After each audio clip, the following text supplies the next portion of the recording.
나의 방패와 상급이신 하나님이라는 제목으로 하나님 말씀 증거합니다. 우리가 지난 시간에 뭐 살펴봤는지 좀 기억이 나요? 지난 시간에 뭘 우리가 살펴봤죠? 하늘에 뭐가 걸려 있어요? 무지개, 그죠? 무지개 언약 살펴봤죠. 그 무지개 언약을 통해서 하나님이 다시는 홍수로 이 땅을 심판하지 않을 거라는 약속이 주어지는데요.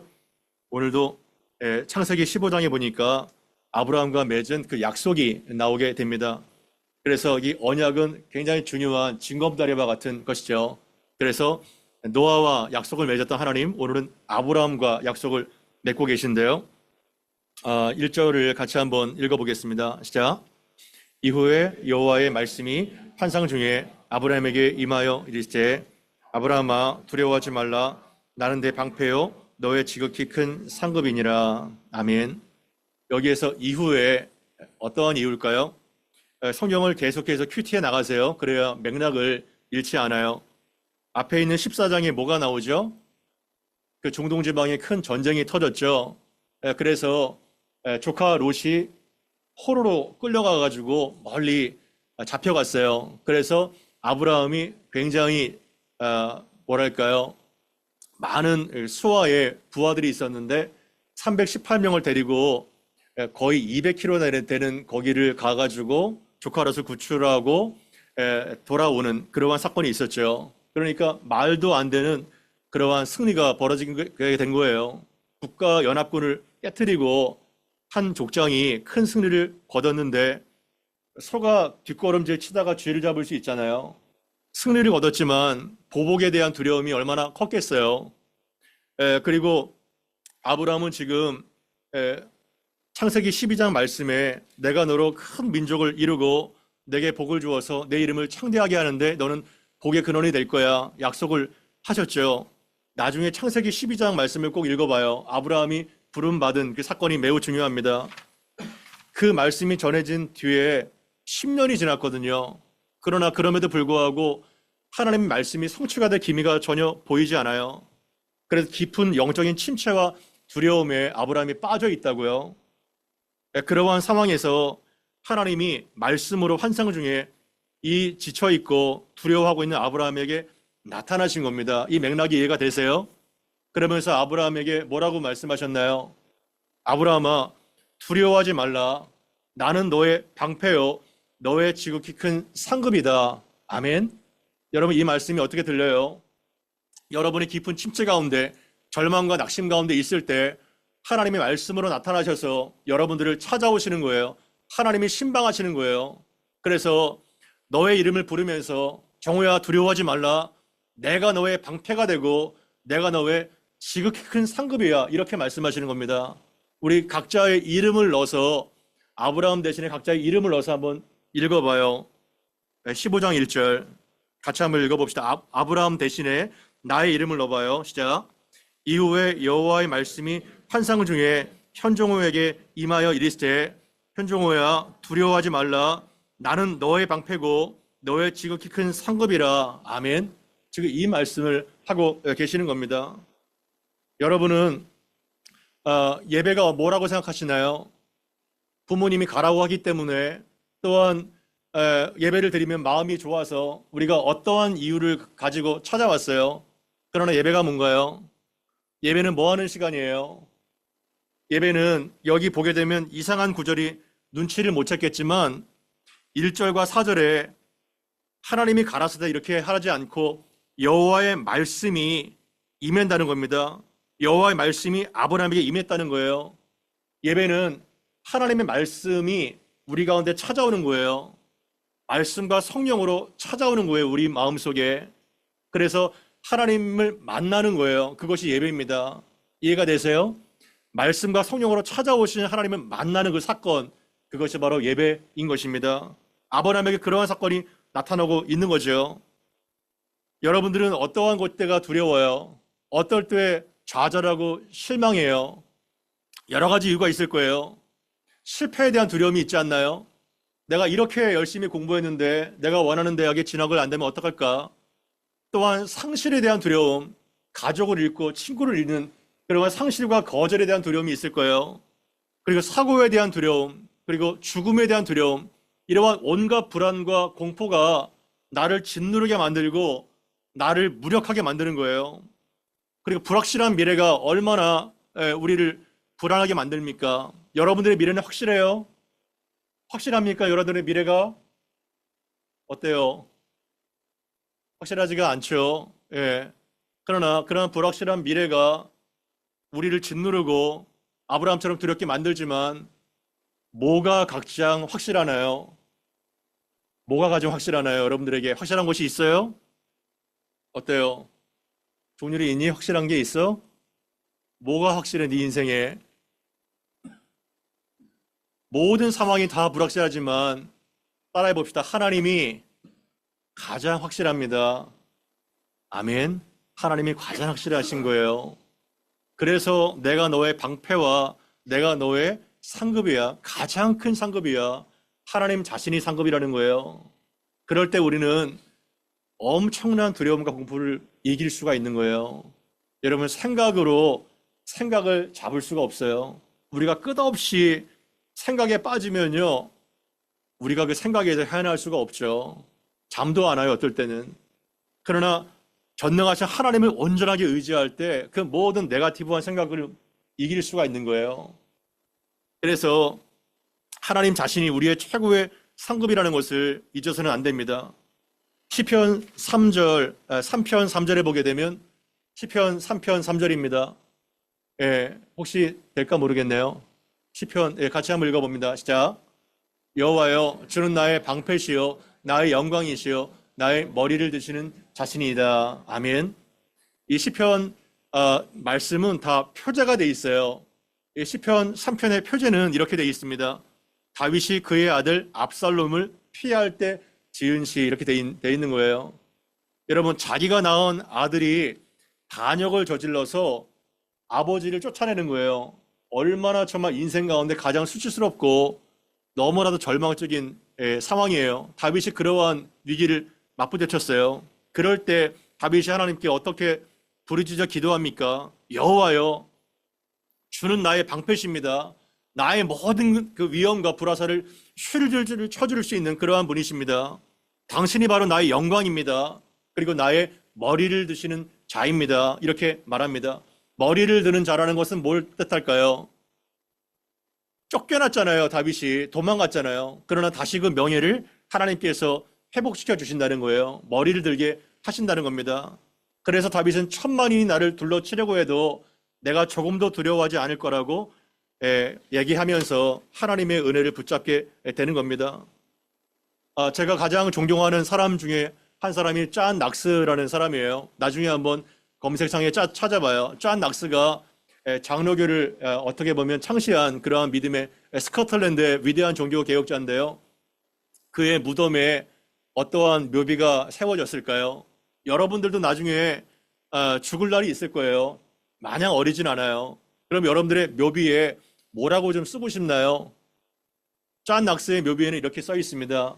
여기 하나님 외에 어떠한 것도 두려워하지 않은 사람이 잠들다, 이렇게 돼 있는 거예요. 여기 하나님 외에 어떠한 것도 두려워하지 않는 사람이 잠들다. 그래서 스코틀랜드 그 피의 메리 여왕은요, 영국의 100만 군사보다 이 짠 낙스 한 사람이 더 무섭다, 이렇게까지 얘기를 했어요.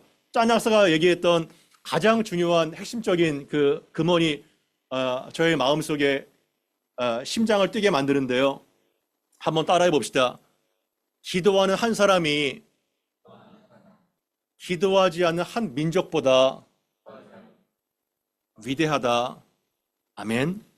여러분이 기도하면 기도하는 한 사람 한 사람 개인이 기도하지 않는 한 민족보다 위대하다는 거예요. 할렐루야. 그것이 바로 하나님의 비전과 꿈을 가지고 하나님의 일을 이루었던 짠 낙스의 비전이에요. 여러분들이 그렇게 사용되기를 바랍니다. 그럴 때 여러분들의 방패가, 여러분들의 상급이 하나님이 되신다는 거예요. 그렇다면 이러한 놀라운 말씀을 주셨는데 아브라함은 여전하게 시리에 빠져 있는 것을 볼 수 있어요. 2절 3절 같이 한번 읽어봅니다. 시작. 아브라함이 이르되 주 여호와여 무엇을 내게 주시려 하나이까? 나는 자식이 없사오니 아브라함이 또 이르되 주께서 내게 씨를 주지 아니하셨으니 내 집에서 길린 자가 내 상속자가 될 것이니이다. 아멘. 하나님께서 이렇게 나는 너의 방패며 상급이다 말씀하셨음에도 불구하고 그러나 아브라함은 여전히 깊은 상실과 침체에 빠져 있어요. 주 여호와여, 그러나 이렇게 큰 상을 내리신다고 제게 무슨 소용이 있겠습니까? 저는 하나님의 약속을 받았음에도 불구하고 상당한 기간이 지나도록 여전히 자식 하나 없지 않습니까? 제 재산을 상속받을 그 자식이라고는 다메섹 사람 엘리에셀밖에 없습니다. 이렇게 얘기하는 거예요. 그래서 주님께서 나에게 씨를 주시지 아니하였으니 이 아이가 내 집에서 태어나 자라지 않았습니까? 이 자가 바로 나의 상속자가 될 것입니다. 이렇게 스스로 대안을 찾은 겁니다. 어때요, 여러분? 하나님께서는 엄청난 비전을 주시고 자신을 계시하세요. 그러나 그 하나님의 비전과 말씀이 나의 현실과 얼마나 큰 괴리감이 있어요. 얼마나 큰 차이가 있습니까? 그래서 우리는 낙심하게 되는 거예요. 그래서 우리는 절망하게 되는 겁니다. 하나님께서 이미 10년 전에 내가 너로 큰 민족을 이루고, 여러분, 아브라함이 자식 한 명도 없는데 어떻게 큰 민족을 이룰 거야? 그리고 모든 족속이 너로 말미암아 복을 얻게 될 거야. 이 약속을 믿었다고요, 처음에는요.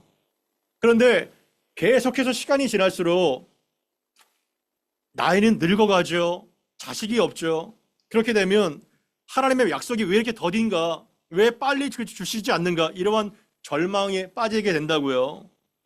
그래서 우리가 말씀을 읽다가 처음에는 용기를 얻지만 내가 실업자가 되고 내가 실패자가 되고 병든 자가 되고 그리고 나이는 늙고 해로운 것이 없다고 생각한다면 얼마나 많은 좌절이 있어요. 바로 그러한 상황인 거죠. 여러분들은 하나님의 약속이 있고 현실의 괴리감이 있을 때 어떻게 해결하시나요?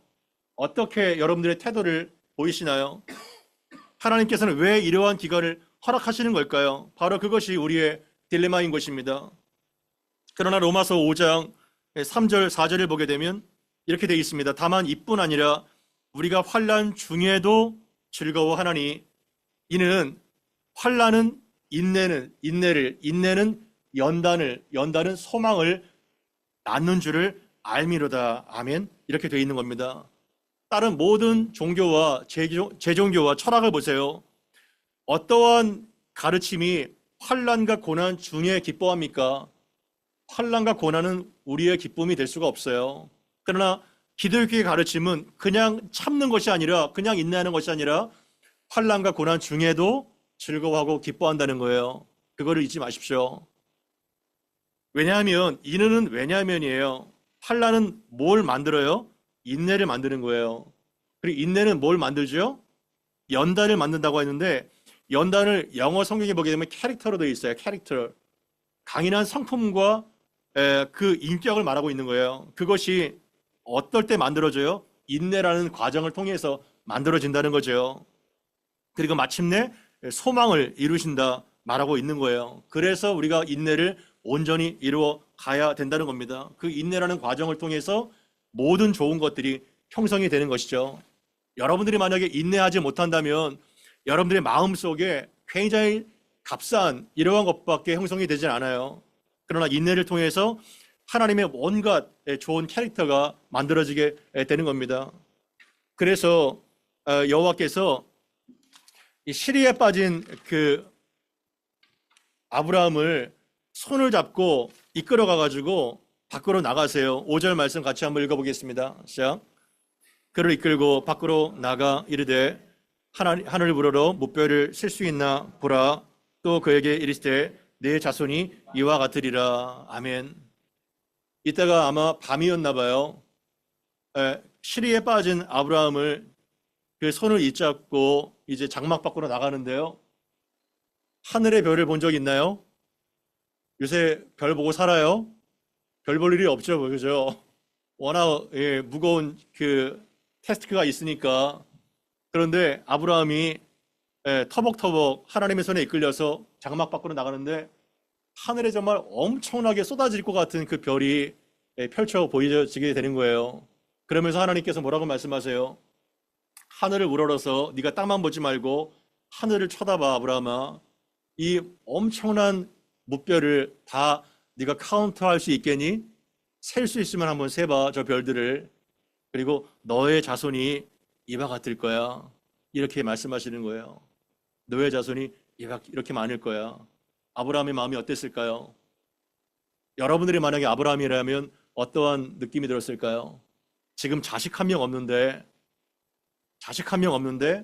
하늘의 별을 카운트할 수 있어요? 그 수천억 개, 그 헤아릴 수 없는 그 별을 카운트할 수 없죠. 근데 하나님은 너의 자손이 이렇게 된다는 거예요. 하나님이 얼마나 낭만적이세요? 하나님이 얼마나 다정하세요? 하나님이 이제 다정하신 분이세요. 믿음이 없는 아브라함을 꾸짖지 않고 별을 보여주시면서 바로 이렇게 믿음을 일으켜 주시는 겁니다.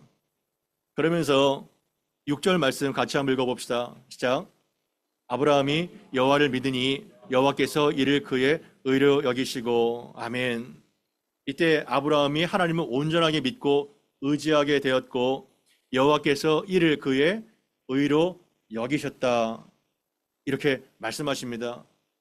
구약 성경에서 가장 중요한 구절 중에 하나를 꼽으라면 바로 창세기 15장 6절 말씀일 거예요. 이 6절 말씀은 구약 성경에서 이신 칭의가 무엇인지를 정확하게 보여주는 너무나도 중요한 말씀인 것입니다. 그래서 6절 말씀을 잘 눈여겨봐요. 이 시리에 빠진 아브라함에게 무뼈를 보여주시자 드디어 아브라함의 마음이 열려서 여호와를 믿게 됐어요. 그리고 여호와를 의지하고 믿게 된 그러한 아브라함의 믿음을 여호와께서 보시고 그것을 뭐라고 여겨주셨다는 거예요? 의로, righteousness, 의로 여겨주셨다는 겁니다. 여기에서 의로 여겨주셨다는 것은 원래 아브라함은 의인이 아니에요. 아브라함은 정말 죄인입니다. 거짓말자이고 비겁한 자예요. 그러나 그의 어떠한 선행과 행함으로 의를 여긴 것이 아니라 간주했다는 거예요. 그렇게 여겼다는 겁니다. 하나님께서 의인으로. 여기에서 굉장히 중요한 개념이 나와요. 의가 나와요. 의, righteousness, 의가 나오는데요. 의를 뭐라고 생각하시나요? 의라면 어떤 것이 떠올라요? 의, 이삭이 왜 의야? 의사, 그래. 어떤 의사일까? 닥터일까? 아니면 이렇게 안 죽은 의사일까? 의사도 두 가지 종류가 있잖아요. 예, 좋아요. 이런 반응 아주 좋습니다. 예, 예. 우리 연진이가 아주 참. 그런데 의라는 것은 지난번에 그 목사님이 배선자 찬을 하면서 노아의 홍수 그 한자 속에 담겨 있는 복음을 얘기했죠, 그죠? 그거 기억날 거예요. 왜 그 배 주자에 8팔자의 입구자가 들어가 있을까? 노아의 홍수가 이 복음 속에 들어가 있는 거예요. 8명의 식구만 살았거든요. 그리고 오늘 굉장히 중요한 개념인 의 한번 번째차로 쓸 수가 있어요. 번째차. 어떻게 되죠, 의가? 눈이 반짝반짝해지네. 여기 양에다가 뭐예요? 내가 있잖아요. 이게 굉장히 이 한자에도 복음이 있는 거예요. 왜 의가 하필이면 나 위에 양이 있을까? 왜 나 위에 양이 있지? 염소가 있으면 안 돼? 나 위에 어떤 나무가 있으면 안 돼? 와, 이거 이제 감사합니다. 굉장히 센스가 있네요. 왜 양이 있냐고. 이 양이 뭐냐면 어린 양 예수 그리스도가 될 수가 있는 거예요.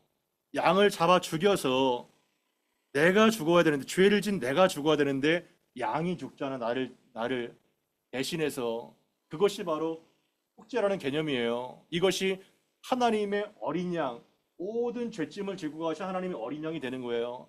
그래서 피가 있을 때 하나님과 나와의 관계가 바르게 설정되는 거예요. 이 의라는 것은 한마디로 말하면 하나님과 나와의 바른 관계예요. 그것이 의입니다. 바른 관계가 의예요. 그러나 죄인인 우리가 어떻게 거룩하시고 완벽하신 하나님과 다른 관계를 맺을 수가 있어요? 불가능합니다. 가능하지가 않아요. 여러분들은 바르게 살아요? 바르게 생각하나요? 절대로 죄인인 인간은 바를 수가 없어요. 그러니까 의를 얻을 수가 없는 거예요. 그러나 우리가 엄청난 죄인이고 사악한 죄인이지만 구원을 절대로 받지 못하지만 아브라함도 거짓말쟁이였고 연약한 자였지만 하나님께서 여호와를 믿을 때 그것을 하나님께서 의라고 말씀해 주셨잖아요. 이것이 바로 어려운 말로 이신칭의예요. 믿음으로써 의롭다함을 칭하는 거, 그 엄청난 사상이 바로 여기에서 나오는 겁니다. 내 위에 나는 의로웠었지만 내 대신 피를 흘리고 십자가에 죽으신 어린 양 예수께서 나 위에 있기 때문에 어긋난 하나님과의 관계가 비로소 화목이 되고 바르게 될 수 있는 거예요. 할렐루야. 그것이 바로 복음인 거예요.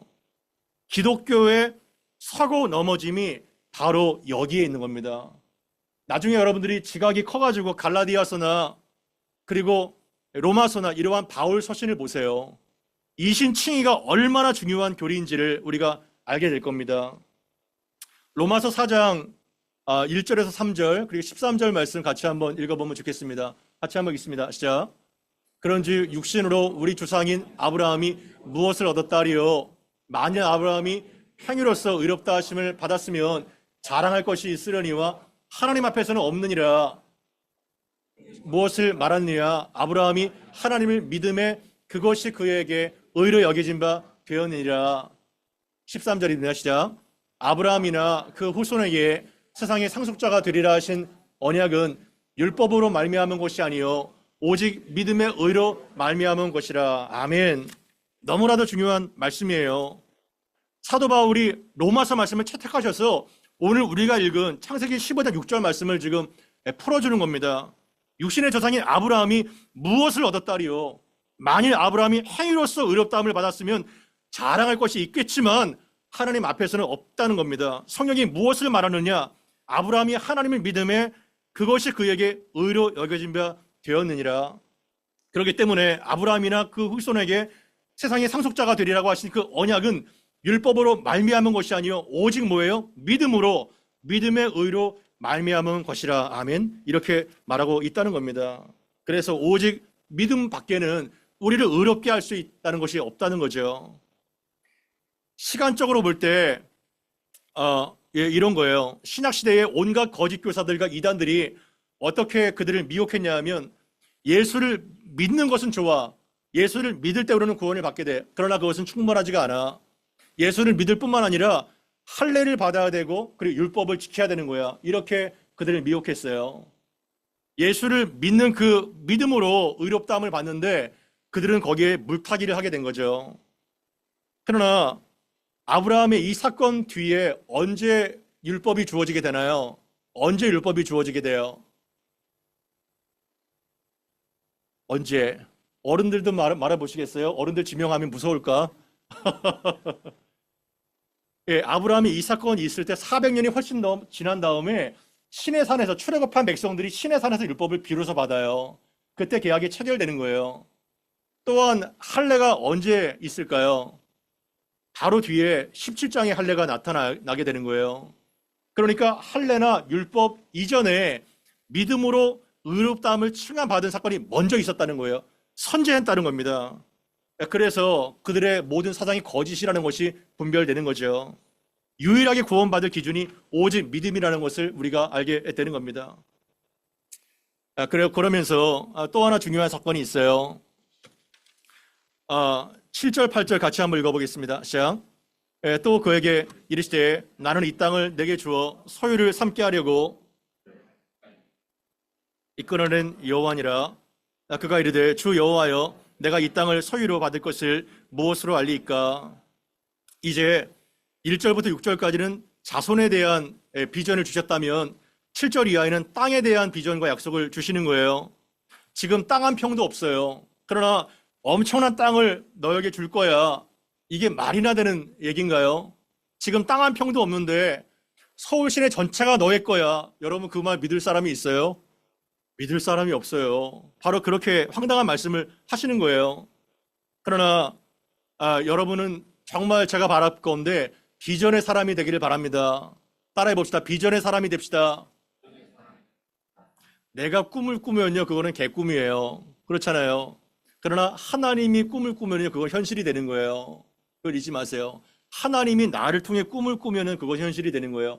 당장 이루어지진 않지만 지금 봐봐요. 얼마나 그것이 확실하게 이루어졌어요. 그래서 비전이 얼마나 중요한지 우리가 알게 되는 거예요. 여러분들이 소망 없이 공부만 하는 것이 아니라 비전을 품고 꿈을 가지고 나갈 때 아브라함의 그 약속이 이루어지게 되는 거죠. 그래서 9절 이하에 보게 되면 굉장히 이상한 약속을 하고 있는데요. 9절부터 11절까지 말씀을 같이 한번 봅시다. 시작.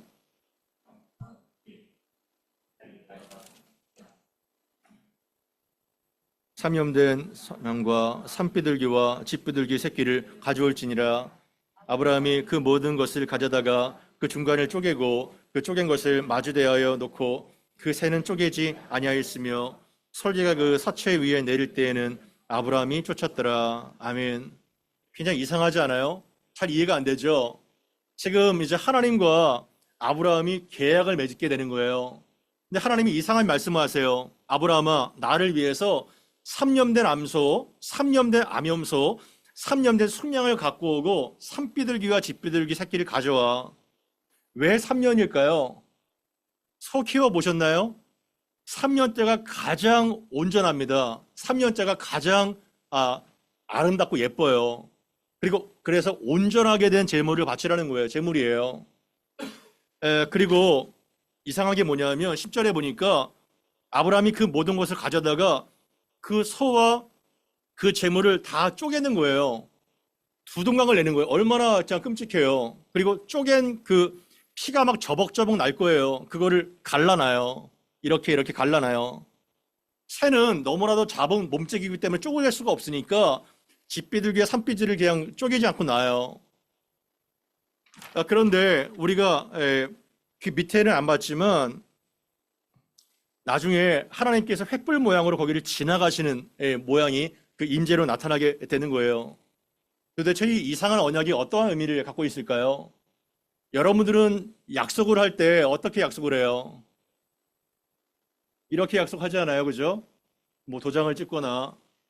그런데 그거는 별로 의미가 없는 거예요. 아브라함 당시에 고대 사람들이 언약과 약속을 맺을 때는 바로 이러한 식으로 계약이 체결됐어요. 짐승들을 쪼개가지고 벌려놔요.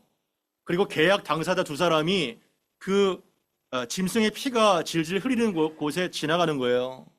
뭘 의미할까요? 둘 중에 한 사람이라도 이 계약을 어긴다면 쪼개진 짐승처럼 너도 그렇게 될 거야. 이렇게 되는 의미예요.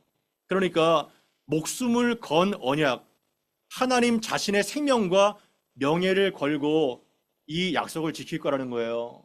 할렐루야.